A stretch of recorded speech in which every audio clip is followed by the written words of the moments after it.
Assalamualaikum warahmatullahi wabarakatuh. Nama saya Muhammad Eko, NIM 1914080036. Di sini saya akan menjelaskan metodologi penelitian mengenai analisis komponen skripsi. Materi pertama yaitu komponen laporan penelitian eksperimen. Pada judul skripsi, efektivitas model learning cycle 7E dalam pembelajaran fisika untuk mengurangi kesalahan konsep fisika kelas 10 pada pokok bahasan usaha dan energi. Pada bab 1 skripsi ini, ialah bab 1 pendahuluan, terdiri dari latar belakang untuk melihat model manakah yang lebih efektif digunakan, yaitu model learning circle 7E atau model konvensional yang digunakan guru sebelumnya untuk mengembangkan pemahaman dan mengurangi kesalahan konsep fisika siswa. Identifikasi masalahnya yaitu rendahnya penggunaan variasi model pembelajaran yang digunakan sehingga mengakibatkan peserta didik mengalami miskonsepsi. Pembatasan masalahnya yaitu pertama, pelaksanaan model learning circle 7E dalam pembelajaran. Kedua, materi digunakan pada penelitian ini adalah usaha dan energi.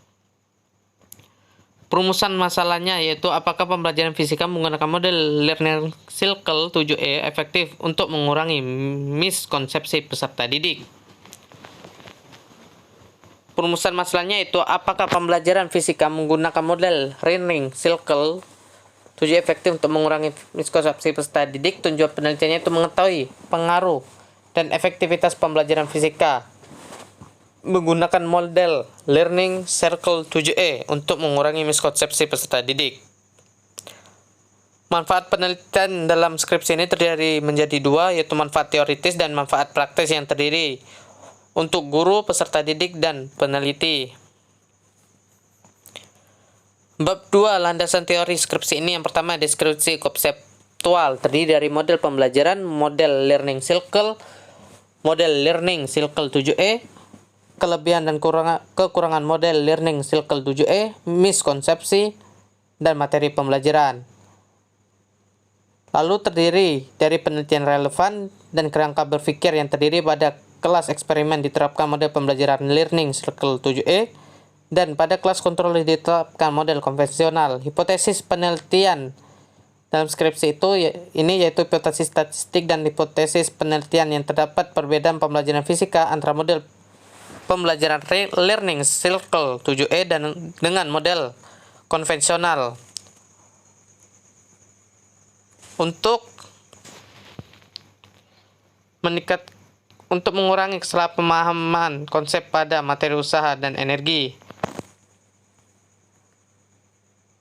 Bab 3 metodologi penelitian pada skripsi ini yaitu terdiri dari tujuan penelitian, mengetahui apakah model pembelajaran menggunakan learning cycle 7E lebih efektif dibandingkan menggunakan model konvensional untuk mengurangi miskonsepsi peserta didik.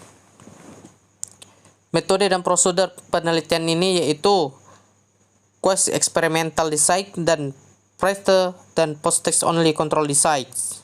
Variabel penelitian ini terbagi menjadi dua, yaitu variabel bebas model learning cycle 7E dan variabel terikat miskonsepsi. Definisi operasional variabelnya yaitu model pembelajaran learning cycle 7E, model pembelajaran yang berpusat pada peserta didik, sedangkan miskonsepsi konsep yang tidak sesuai dengan pengertian ilmiah. Populasi dan teknik sampelnya. Populasinya itu 144 peserta didik kelas 10 IPA semester genap di MAN 1 Lampung Timur. Teknik sampelnya yaitu kelas 10 IPA 1 berjumlah 36 peserta didik sebagai sampel kelas eksperimen dengan menggunakan model learning cycle 7E, dan kelas 10 IPA 2 berjumlah 36 peserta didik sebagai sampel kelas kontrol dengan menggunakan model konvensional. Teknik samplingnya yaitu cluster sampling. Teknik pengumpulan datanya yaitu melalui observasi, tes, dan dokumentasi. Sedangkan instrumen penelitiannya yaitu melalui uji validitas, uji reliabilitas, uji tingkat kesukaran, uji daya beda. Teknik analisisnya yaitu uji normalitas gain, uji normalitas, uji kesamaan dua varian, uji hipotesis dengan menggunakan uji T dan efek size. Bab 4 hasil pembahasan dalam penelitian ini. Yang pertama, data penelitian tes berupa soal miskonsepsi yang terdiri dari 15 bukti soal Data hasil penelitiannya itu dasar hasil konsepsi siswa kelas eksperimen dan kelas kontrol. Hasil rata-rata presentasi siswa sebelum dan sudah menggunakan model learning circle 7E, hasil rata-rata N-gen kelas eksperimen dan kelas kontrolnya, uji normalitasnya, uji homogenitasnya, hipotesisnya, efek size, dan hasil observasi keterlaksanaan model pembelajaran learning circle 7E. Pembahasannya itu membuktikan bahwa model pembelajaran learning circle 7 ini lebih efektif dibandingkan model konvensional untuk mengurangi miskonsepsi siswa. Bab kelima yaitu kesimpulan dan saran dalam skripsi ini, yaitu kesimpulannya model pembelajaran learning circle 7E efektif untuk mengurangi miskonsepsi fisika kelas 10 IPA 1 pada materi usaha dan energi. Sarannya itu pendidik harus melakukan alternatif pada pembelajaran dengan menggunakan model pembelajaran dan harus disesuaikan dengan materi. Komponen lainnya dalam penelitian ini terdiri dari kata pengantar, riwayat penulis, daftar isi, daftar pustaka, dan lampiran. Materi kedua yaitu komponen lampiran penelitian R&D. Judul penelitian ini yaitu pengembangan media pembelajaran fisika berbasis Autoplay Media Studio untuk fisika SMA. Terdiri dari bab 1 pendahuluan. Bab 1 pendahuluan memiliki latar belakang kemampuan dari Autoplay Media Studio tersebut dapat dimanfaatkan untuk dikembangkan menjadi media pembelajaran yang menarik dan bervariatif sehingga menambah antusias peserta didik dalam pembelajaran fisika. Identifikasi masalahnya yaitu kurangnya penggunaan dan pengembangan media pembelajaran. Belumnya terdapat pengembangan media pembelajaran dalam bentuk multimedia berisi materi 1 semester.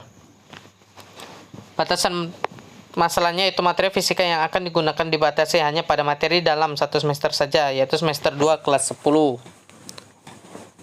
Perumusan masalahnya yaitu bagaimanakah respon validator, guru, dan peserta didik terhadap media pembelajaran fisika berbasis Autoplay Media Studio untuk fisika SMA. Tujuan penelitiannya yaitu mengetahui respon validator, pendidik, dan peserta didik terhadap media pembelajaran fisika berbasis Autoplay Media Studio untuk fisika SMA. Manfaat penelitian skripsi ini terbagi menjadi dua, yaitu manfaat teoritis dan manfaat praktis untuk peneliti, peserta didik, dan guru. Bab 2 landasan teori dalam skripsi ini yaitu konsep pengembangan media, mengevaluasi media pembelajaran yang telah dikembangkan, dilakukan dengan memberikan angket kepada peserta didik untuk mengetahui respon mengenai penggunaan media Autoplay Media Studio Fisika. Acuan teoritiknya terbagi menjadi dua. Pertama, media pembelajaran, pengertian pembelajaran media, fungsi media pembelajaran, tujuan media pembelajaran, manfaat media pembelajaran, ciri-ciri media pembelajaran, jenis-jenis media pembelajaran. Sedangkan Autoplay Media Studio-nya yaitu pengertian Autoplay Media Studio, manfaat Autoplay Media Studio dalam media pembelajaran, kelebihan dan kekurangan media Autoplay Media Pembelajaran. Ketiga itu penelitian yang relevan, dan terakhir desain produk dapat digunakan untuk semua komputer maupun laptop tanpa harus memiliki aplikasi Autoplay Media Studio. Untuk bab 3 metodologi penelitiannya terdiri dari tempat dan waktu penelitiannya. Tempatnya yaitu di SMA Negeri 1 Kota Bumi dan SMA 2 1 Kota Bumi dan SMA 4 Kota Bumi, Lampung Utara. Waktunya itu di bulan Oktober sampai November tahun pelajaran 2018-2019. Karakteristik sasaran penelitian yaitu sekolah yang dituju sebelum mengetahui dan menggunakan Autoplay Media Studio.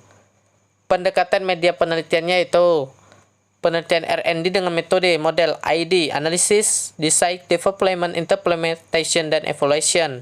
Langkah-langkah pengembangan media pembelajarannya meliputi yang pertama, analisis kebutuhan guru dan peserta didik, kedua, perancangan produk awal, ketiga, pengujian produk melalui uji validasi para ahli, dan keempat, uji coba produk kepada peserta didik dan ahli praktis.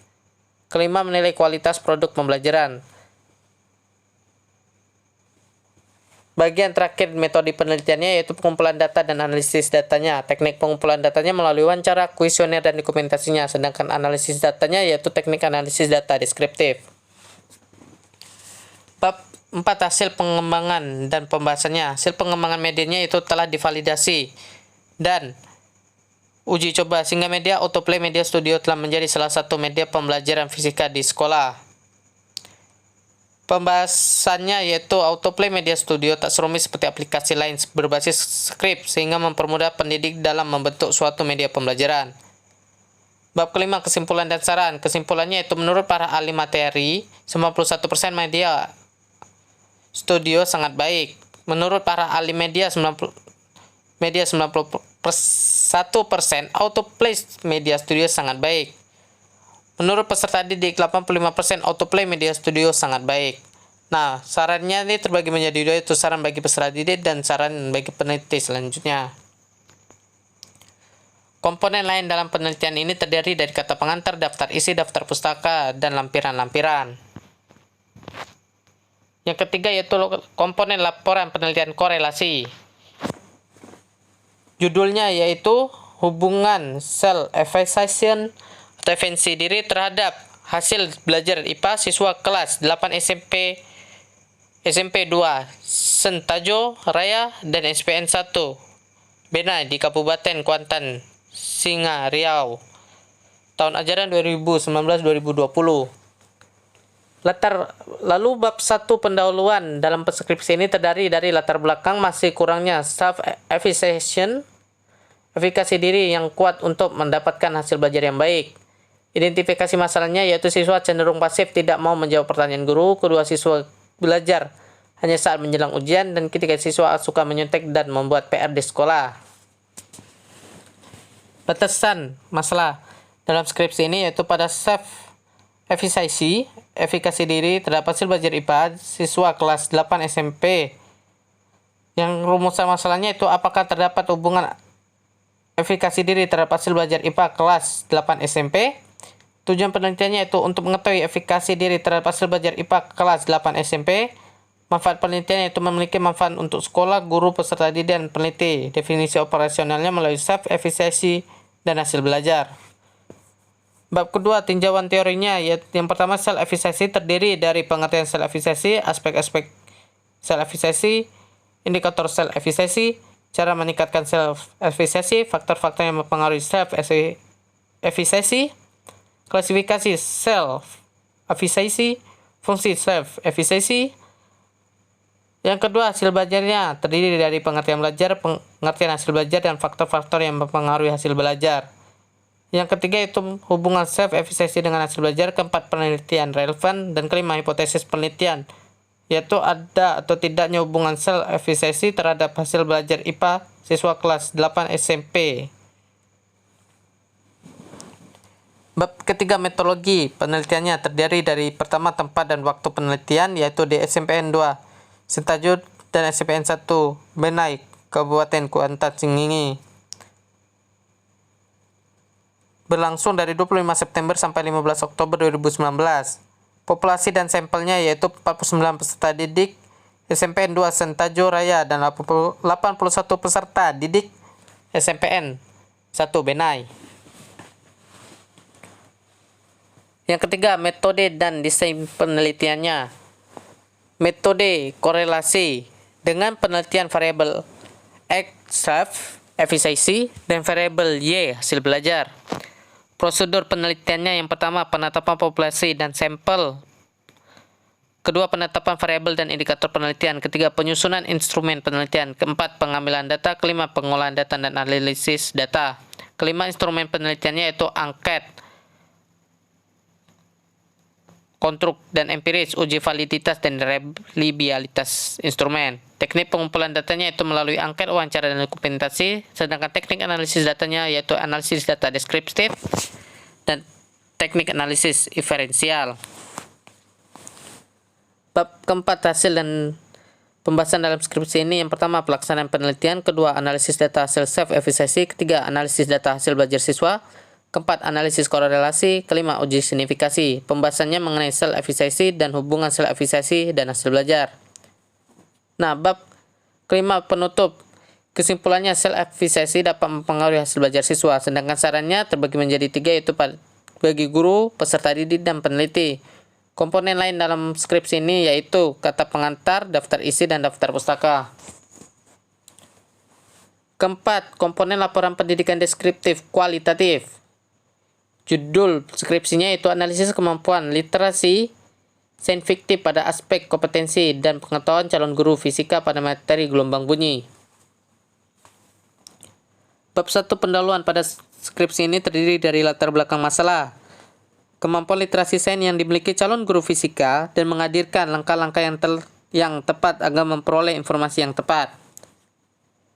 Kedua, fokus dan subfokus penelitiannya. Fokus penelitiannya itu mengetahui tingkat kemampuan literasi sains pada aspek kompetensi dan pengetahuan calon guru fisika. Sedangkan subfokus penelitiannya itu mahasiswa semester 4 yang telah lulus pada mata kuliah Fisika Dasar 1. Ketiga, rumusan masalah dan pertanyaan penelitian. Bagaimanakah kemampuan literasi sains pada aspek kompetensi dan pengetahuan bagi calon guru fisika di program studi pendidikan fisika UIN Raden Intan Lampung pada materi gelombang bunyi.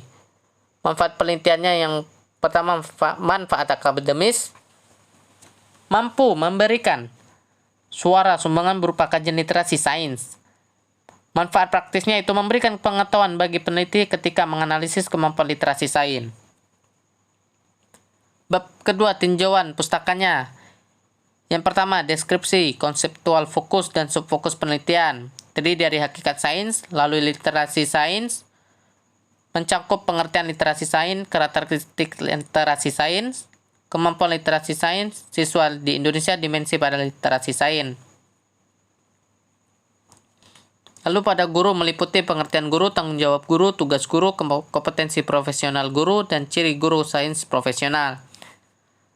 Lalu terdiri dari gelombang bunyi, mencakup pengertian gelombang bunyi, syarat terjadinya bunyi, karakteristik gelombang bunyi berdasarkan frekuensi, laju bunyi, dan sumber bunyi. Tinjauan pustaka yang kedua terdiri dari hasil penelitian yang relevan. Bab ketiga, metodologi penelitian pada deskripsi ini terdiri dari metode dan prosedur penelitian. Metode deskriptif kualitatif, tahap prasurvei menyusun proposal instrumen. Yang kedua, tahap pelaksanaan penelitian melakukan peneliti terhadap kemampuan literasi sains mahasiswa, dan tahap akhirnya itu peneliti melakukan analisis data dan pembahasan. Tempat dan waktu penelitiannya itu di UIN Raden Intan Lampung, semester genap tahun ajaran 2017-2018, tepatnya pada bulan Mei 2018.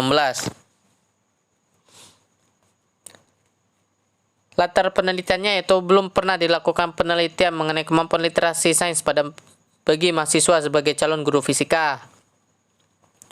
Subjek penelitiannya yaitu 83 mahasiswa semester 4 di program studi pendidikan fisika Universitas Islam Negeri Raden Intan Lampung. Data dan sumber data penelitian itu data primernya diperoleh oleh peneliti secara langsung dari sumber datanya. Data sekunder yaitu data yang dikumpulkan oleh peneliti dari sumber data yang telah ada.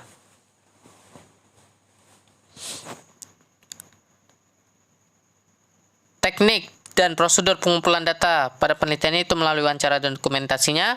Instrumen penelitiannya itu peneliti dan tes wawancara. Prosedur analisis datanya yaitu data reduction, data display, dan conclusion, drawing atau verification. Bab keempat, hasil penelitian dan pembahasan. Hasil penelitiannya terdiri dari deskripsi pelaksanaan penelitian, hasil tes dan analisis kemampuan literasi sains mahasiswa, hasil tes kemampuan literasi sains mahasiswa, dan analisis kemampuan literasi sains mahasiswa pendidikan fisika UIN Raden Intan Lampung. Pembahasannya mengenai ketercapaian kemampuan literasi sains secara keseluruhan diperoleh dengan menghitung rata-rata persentase mahasiswa yang menjawab soal dengan benar pada tiap butir soal.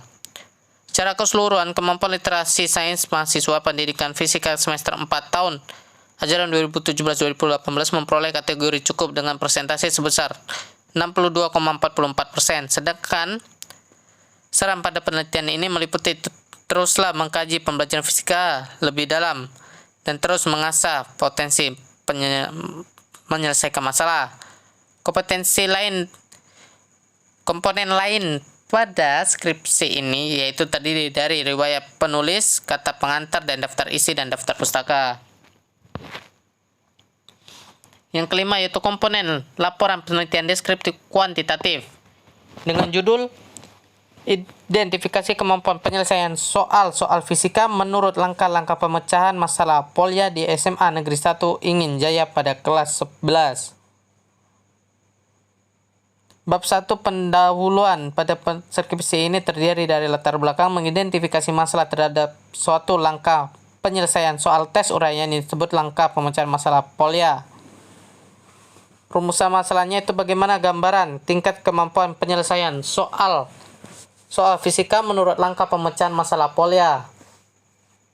Tujuan penelitiannya itu untuk mengidentifikasi kemampuan penyelesaian soal-soal fisika menurut langkah-langkah pemecahan masalah Polya. Manfaat penelitiannya itu memberikan pengalaman dalam melakukan dan wawasan pengetahuan penelitian tentang langkah pemecahan masalah Polya. Definisi operasional penelitian ini yaitu kemampuan penyelesaian soal-soal fisika dan langkah-langkah pemecahan masalah Polya. Bab kedua, kajian pustaka. Dalam skripsi ini terdiri dari kemampuan pemecahan masalah, tahapan pemecahan masalah menurut para ahli, ketiga pengertian pemecahan masalah menurut Polya, keempat langkah-langkah pemecahan masalah menurut Polya, dan kelima materi keseimbangan dan dinamika rotasi. Bab ketiga, metodologi penelitian pada skripsi ini yaitu jenis pendekatan penelitiannya itu penelitian deskriptif kuantitatif, lokasinya yaitu di SMA Negeri 1 Ingin Jaya. Subjek penelitiannya yaitu siswa di kelas 9 SMA Negeri 1 Ingin Jaya. Instrumen penelitiannya yaitu peneliti sendiri, dan teknik pengumpulan datanya yaitu tes dan wawancara. Teknik analisis datanya yaitu reduksi data, paparan data, dan penarikan simpulan dan verifikasi. Bab 4, analisis data dan pembahasannya. Yang pertama, analisis datanya dilakukan dengan 3 tahap pada instrumen tes dan dilakukan 3 tahap pada instrumen wawancara.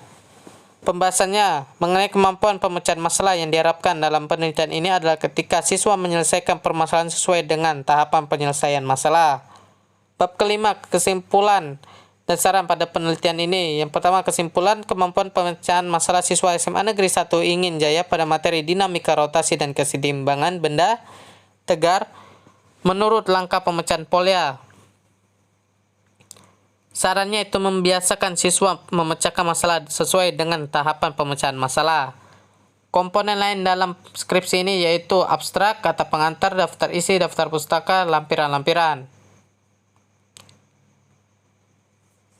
Yang keenam, komponen laporan penelitian tindakan kelas dengan judul implementasi model belajar berdasarkan masalah problem based instruction pada materi pokok cahaya untuk meningkatkan hasil belajar kognitif pada siswa kelas 8 MTS NW Karang Bata tahun pelajaran 2018-2019.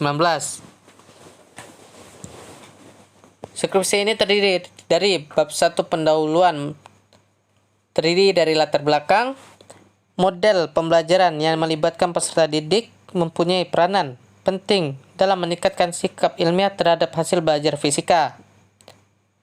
Sasaran tindakannya yaitu sasaran kelas 8 MTSN NW Karangbata Abian Tubuh Mataram 2018-2019, jumlah peserta didiknya 16 orang perempuan. Rumusan masalahnya itu bagaimana penerapan model problem based instruction dalam meningkatkan hasil belajar fisika kognitif siswa pada materi pokok pemantulan cahaya kelas 8 di MTSN NW Karang Bata tahun pelajaran 2018-2019. Tujuan penelitiannya yaitu menerapkan model problem based instruction dalam meningkatkan hasil belajar kognitif siswa pada materi pokok pemantulan cahaya kelas 8 di MTSN NW Karang Bata tahun pelajaran 2018-2019. Manfaat dan hasil penelitiannya yaitu manfaat teoretik dan manfaat praktis. Bab kedua, kajian pustaka dan hipotesis tindakan dalam skripsi ini terdiri dari model pembelajaran berbasis masalah, mencakup pengertian model pembelajaran berbasis masalah, kelebihan dan kekurangan model pembelajaran berbasis masalah. Yang kedua, konsep tentang hasil belajarnya mencakup pengertian hasil belajar, identifikasi hasil belajar, faktor-faktor yang mempengaruhi hasil belajar, dan upaya meningkatkan hasil belajar. Yang ketiga, materi pokok cahayanya mencakup pengertian pemantulan cahaya dan sifat-sifat cahaya. Bab ketiga, metodologi penelitian pada skripsi ini terdiri dari: pertama, setting penelitian menjelaskan lokasi dan gambaran tentang kelompok peserta didik yang dikenai tindakan. Sasaran penelitiannya yaitu sasaran kelas 8 MTSN MW Karang Bata Abian Tubuh Mataram 2018-2019, jumlah peserta didiknya 16 orang perempuan. Desain penelitian tindakan kelasnya yaitu perencanaan tindakan, pelaksanaan tindakan, observasi, refleksi, dan perencanaan selanjutnya. Rencana penelitian. Lalu keempatnya itu jenis instrumen dan cara penggunaannya, yaitu lembar observasi, tes, dan dokumentasi. Pelaksanaan tindakannya yaitu MTNS NW Karangbata 2018-2019. Waktunya pada bulan Januari sampai bulan Mei 2019. Subjeknya yaitu peserta didik kelas 8 sebanyak 16 orang. Cara pengamatannya yaitu dilakukan pada saat proses pengamatan berlangsung. Bab keempat, hasil penelitian dan pembahasan.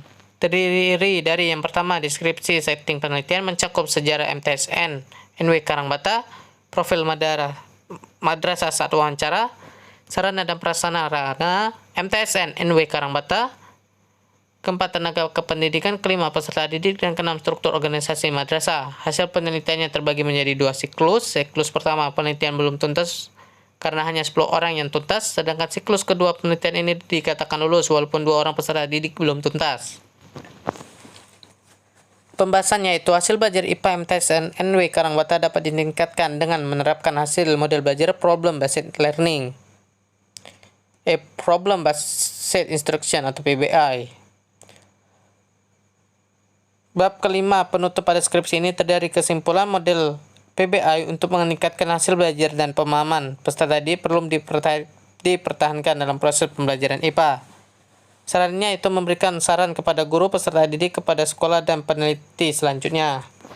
Komponen lain dalam skripsi ini yaitu kata pengantar, daftar isi, daftar pustaka, dan lampiran.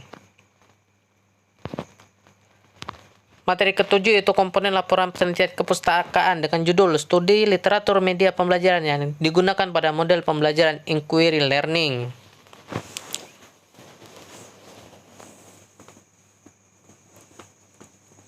Bab 1, pendahuluan. Pada skripsi ini terdiri dari latar belakang mencakup guru harus jeli dalam memilih media yang akan digunakan. Kesesuaian media akan berdampak pada proses dan hasil belajar peserta didik.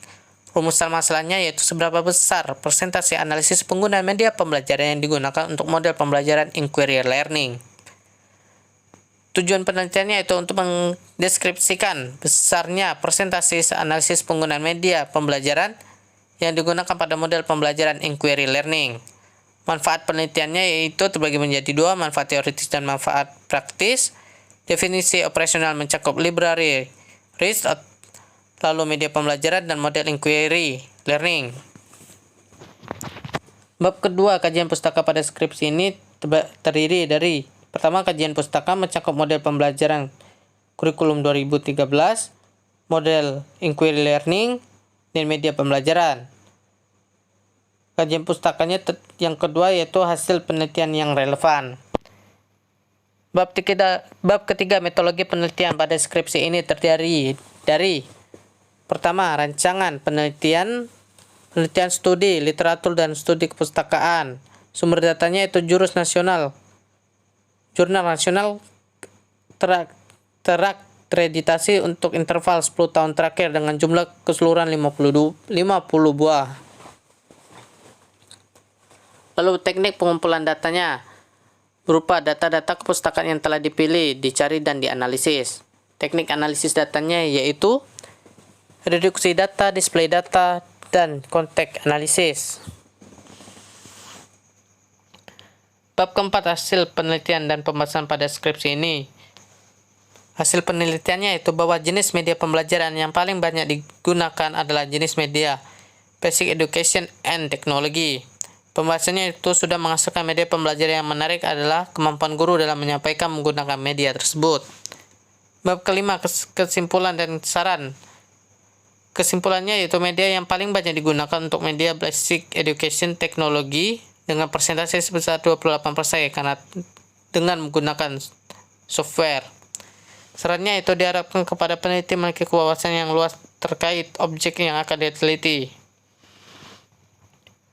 Komponen lainnya dalam skripsi ini yaitu kata pengantar, daftar isi, daftar pustaka, dan lampiran-lampiran. Materi ke-8 yaitu kemampuan laporan penelitian mix sekuensial dengan judul Penelitian Analisis Faktor Ketimpangan Kontribusi Kecerdasan Intelektual terhadap Prestasi Belajar Mahasiswa Pendidikan Fisika Angkatan 2016 Alauddin Makassar. Bab 1 pendahuluan. Skripsi ini terdiri dari latar belakang proses belajar dapat diketahui berhasil atau tidak dapat kita lihat dari perubahan-perubahan yang dialami peserta didik. Rumusan masalahnya itu bagaimanakah gambaran kecerdasan intelektual mahasiswa pendidikan fisika angkatan 2016 UIN Alauddin Makassar. Tujuan penelitiannya itu untuk mengetahui gambaran kecerdasan intelektual mahasiswa pendidikan fisika angkatan 2016 UIN Alauddin Makassar. Definisi operasional yaitu mencakup kecerdasan intelektual, prestasi belajar mahasiswa. Fokus penelitiannya yaitu fokus faktor-faktor yang menyebabkan ketimpangan kontribusi kecerdasan intelektual terhadap prestasi belajar pada mahasiswa pendidikan fisika angkatan 2016 Universitas Islam Negeri Alauddin Makassar. Deskripsi fokus penelitiannya yaitu ketimpangan kontribusi IQ terhadap prestasi belajar merupakan ketidaksesuaian antara tingkatan inteligensi dengan perolehan prestasi belajar seseorang mahasiswa. Manfaat penelitiannya itu diharapkan hasil penelitian dapat digunakan sebagai acuan untuk peneliti tentang inteligensi dan prestasi belajar selanjutnya. Kajian pustakanya itu diambil kajian pustaka dari penelitian sebelumnya dengan judul penelitian yang dilakukan oleh Miftahul Jannah dan Idris Harta pada tahun 2016 dengan judul penelitian analisis faktor penyebab peserta didik dengan kecerdasan intelektual tinggi memperoleh hasil belajar matematika. Bab kedua, kajian teoritis pada skripsi ini yaitu terdiri dari pertama, kecerdasan intelektual mencakup pengertian inteligensi, faktor-faktor yang menentukan inteligensi, teori inteligensi, pengukuran inteligensi, prestasi belajar mencakup pengertian prestasi belajar, jenis-jenis indikator prestasi belajar, faktor-faktor yang mempengaruhi prestasi belajar, pengaruh inteligensi terhadap keberhasilan belajar. Lalu bab 3 metodologi penelitian pada skripsi ini terdiri dari pertama, jenis dan lokasi penelitian. Jenis mix sekuensial, lokasinya di Universitas Islam Negeri UIN Alauddin Makassar. Rancangan penelitiannya yaitu terdiri dari yang pertama mencari instrumen tes IQ, kedua pengumpulan data IPK, ketiga pemberian tes IQ mahasiswa, keempat penskriningan hasil tes IQ mahasiswa, kelima analisis data kuantitatif, keenam pengumpulan data kualitatif, 7 hasil wawancara, 8 analisis data kualitatif, dan ke-9 penarikan kesimpulan.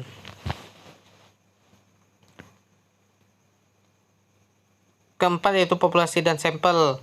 75 mahasiswa jurusan pendidikan fisika angkatan 2016. Kelima, teknik pengumpulan datanya yaitu instrumen data kuantitatif adalah tes, sedangkan kualitatif adalah wawancara dokumentasi. Teknik analisis datanya itu menggunakan statistik deskriptif pada data kuantitatif, sedangkan wawancara untuk data kualitatif.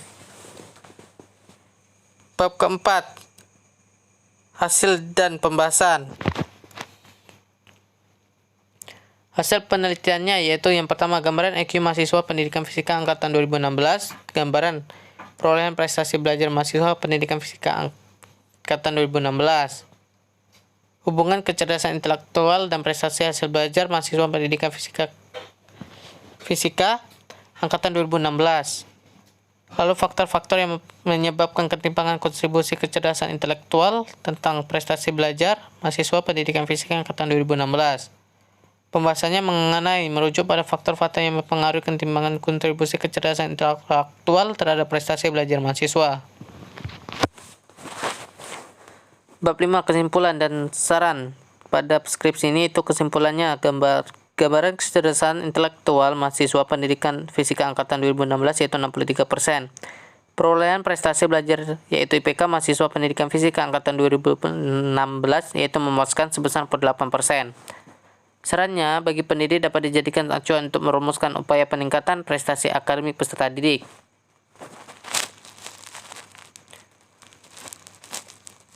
Materi terakhir yaitu komponen laporan penelitian MIC Research. Judulnya itu analisis miskonsepsi fisika dengan two-tier diagnostic text dilengkapi Certainty of Response Index seri A pada siswa kelas 10 Ilmu Pengetahuan Alam Sekolah Menengah Atas Negeri 1 Muaro Jambi. Bab 1. Pendahuluan pada skripsi ini terdiri dari latar belakang masalah, perolehan, presentasi miskonsepsi siswa pada materi hukum Newton yaitu 48% yang disebabkan oleh beberapa faktor guru siswa, metode mengajar guru, buku dan konseptual. Yang kedua, identifikasi masalahnya mencakup miskonsepsi tidak teralisis antara mempengaruhi pembelajaran siswa pada materi-materi fisika. Lalu identifikasi masalah. Lalu batasan masalahnya itu menganalisis miskonsepsi siswa pada mata pelajaran fisika dengan tes diagnostik dan wawancara terhadap siswa yang mengalami miskonsepsi tertinggi. Lalu rumusan masalahnya itu bagaimanakah tingkat miskonsepsi dan penyebab siswa kelas 10 IPA Sekolah Menengah Atas Negeri 1 Muaro Jambi tahun ajaran 2019-2020.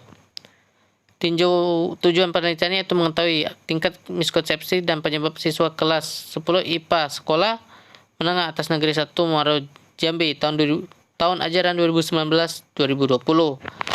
Manfaat penelitiannya terbagi menjadi dua, manfaat teoritis sebagai gambaran dan pertimbangan dalam memperbaiki proses kegiatan belajar mengajar dan efektif. Lalu manfaat praktisnya itu mengidentifikasi miskonsepsi siswa sehingga dapat menentukan tindak lanjut. Bab kedua, tindakan pustaka pada skripsi ini terdiri dari: pertama, fisika. Kedua, hukum Newton, mencakup hukum Newton tentang gerak dan penerapan hukum Newton tentang gerak. Yang ketiga, konsep, mencakup definisi konsep dan konsep dalam pembelajaran. Keempat, miskonsepsi, mencakup definisi miskonsepsi, jenis-jenis miskonsepsi, faktor-faktor yang penyebab miskonsepsi, dan mendeteksi miskonsepsi. Yang kelima yaitu continuity of response. Keenam, penelitian yang relevan, dan ketujuh, kerangka berpikir. Ketiga, metodologi penelitian pada skripsi ini. Tempat dan waktu penelitian SMA Negeri 1 Muaro Jambi tahun ajaran 2019-2020. Waktu penelitian itu pada 27 Februari sampai 8 Maret 2020. Desain penelitiannya itu desain sequential explanatory atau urutan pembuktian.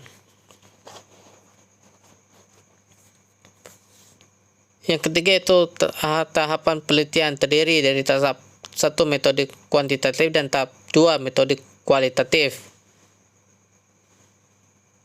Tahap 1 metode kuantitatif ialah populasi dan sampel, lalu pengumpulan data, tes diagnostik, pilihan ganda, dan tingkat. Lalu instrumen penelitiannya itu tes, kalibrasi instrumennya yaitu validitas tes, reliability tes, tarif kemungkaran, dan tarif berbeda. Lalu tahap 2-nya itu pengumpulan data kualitatif. Lalu yang kedua itu sumber data. Apabila mahasiswa kelas dilakukan tes wawancara. Instrumen penelitiannya yaitu observasi dan wawancara. Analisis data kualitatifnya itu model Milov dan Kolbenov, Hiberman.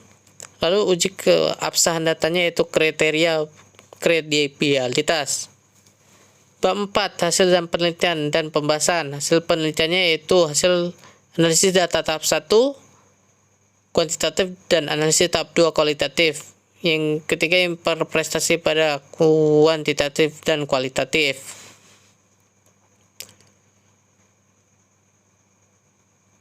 Lalu pembahasan hasil analisis datanya yaitu kategori ini mengkonsepsi siswa tergolong sedang yaitu sebesar 51,65%.